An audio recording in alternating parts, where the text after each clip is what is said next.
All right, I don't understand the AI influencer thing. I don't understand why you would want to talk to a bot, a fake person. I thought the whole purpose of social media was to connect actual human beings and to share experiences across the globe. But Meta wants to try something. Meta envisages, I hate that word, by the way, social media filled with AI generated users. And this is reported in the Financial Times. The head of product at generative AI at Meta don't have a subscription. So let's talk about the people who reported on the reporting. So Meta opened floodgates on AI generated accounts on Facebook and Instagram. They didn't use a very complicated pronounced word. So AI generated user accounts are flooding Instagram and Facebook, according to their parent company, Meta. The company is rolling out a wide array of AI products, including one that helps users create AI characters on Instagram and Facebook. Meta hopes to attract a younger audience and a face-off with key competitors like TikTok and Snapchat.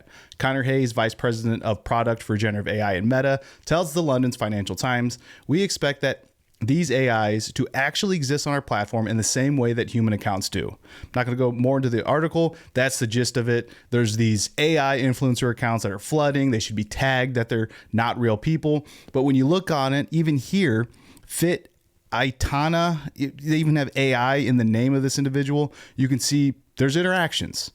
And I want to play devil's advocate. Why would Meta want to do this? So social network statistics generally show that a small number of registered users make up a majority of the traffic. And I'll put links in the description, as always, into the sources that I use. And there's one that constantly flows out there, and I can't find it. A specific instance. So, when I search how much of content is created by users on social media, I generally get... according to 1% rule, 1% users actively create content on social media, while the remaining 99% primarily consume. Variations in what that number is: 20% create 80%, kind of Pareto rules, or 10% create 90%, what have you. Regardless, trying to find exactly where that number comes from, peer-reviewed, studied, and verified, is tough. But it makes sense, generally accepted. I've seen different numbers across, YouTube, Instagram, Facebook, Twitter, what have you. And that's what they're trying to do. So if you look at the demographics here, you'll see that most of the younger viewer or users, somewhere around here, are kind of dwindling. And Facebook, Instagram didn't even come out until I was out of college in 2011, but like Facebook was new, and I guess it's becoming kind of like, the worry is that it's becoming like the MySpace. You got to continually get new users, and new users are more open potentially to the idea of this whole generation of AI.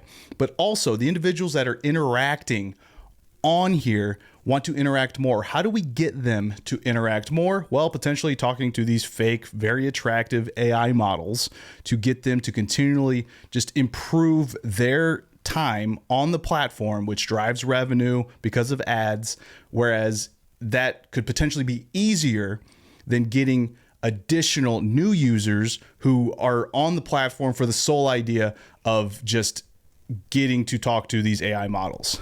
This is crazy.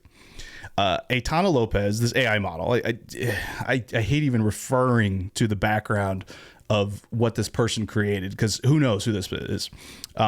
She has nearly 350,000 followers. Aitana earns between $3,000 and $10,000 per month from her brand deals, according to Euronews. That's unbelievable. So when you see this, that this fake AI model is creating so much revenue for themselves, and potentially for Meta, why not give this a go? But so much backlash. So I like to go to Reddit for kind of the zeitgeist feeling of where everything's going. And I think dead internet theory presenting itself, what a crock. People actually want to interact with bots. Well, it's proven. You can look at the statistics of these AI models and see that, yes, people are interacting, although perhaps the general public, if I'm reading on here, the majority that perhaps doesn't even post comments on Instagram thinks it's insane. But that's not who Meta cares about. That's not who they are focused on. But this happened just mere hours after this announcement and it going live. Meta took their AI influencers down in 2 hours. And here's a post. This post is insane. So I don't even know how to pronounce this user's name. Kicking off the new year in service of our community, leading this season's coat drive was an honor, especially because it provided my little ones a tangible example for helping others. This is just cringe. Yeah, but none of this actually happened. Those aren't real clothes. It doesn't even look like real clothes. That's not a real photo. You aren't a real person. And all of this completely made up AI nonsense. It's dystopian. It's so odd. However, 14 people liked it. I don't know if they're bots or not, but controversy, anger, that also drives engagement. So adverse to what the potential output of what this person wanted, they're still driving themselves engagement. And just to verify, Meta removes AI character accounts after users criticize them as creepy and unnecessary. And I won't go to that article, but the whole purpose of the channel and what I do for a living is figuring out ways to adopt artificial intelligence, machine learning into business processes to drive revenue, to reduce, increase, or optimize anything within a sort of a business or even within our daily lives. How do we use it better? And there's going to be a lot of stubbing their toe. Within like the crossing the chasm kind of mentality, there's the leaders and the laggers. The ones that are leading the way are the ones that are most likely to stub their toe, outspend the laggers, go through a lot of hiccups, not get as much ROI, but just figuring things out. And you know what?